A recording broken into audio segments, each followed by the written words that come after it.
আমি এমন কিছু বলিনি যার জন্য তুমি বসে বসে চোখের জল ফেলছো। তুমি আমাকে সন্দেহ করছো, উল্টাপাল্টা কথা বলছো, আর বলছো চোখের জল ফেলার কোনো মানে হয় না।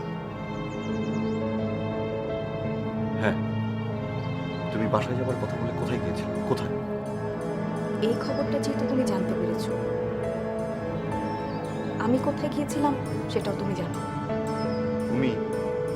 তুমি বেশি বাড়াবাড়ি করছো। খুবই অবাক হচ্ছি তুমি আমার সাথে এভাবে কথা বলছো। আমি সব কিছু ছেড়ে ছুড়ে দিয়ে বাসায় বসে আছি, তাও কথা শুনতে হচ্ছে আমাকে। তুমি সত্যি করে বলো তো, সংসারটাকে তুমি করতে চাও না চাও না? যদি না চাও তাহলে আমাকে বলে দাও। তুমি ভেবো না আমি অসহায়। অসহায়? কে বলেছে? অসহায় যে নও তার প্রমাণ তো পেলাম, তুমি মিথ্যা কথা বলো। না আনিস, আমি মিথ্যা কথা বলিনি।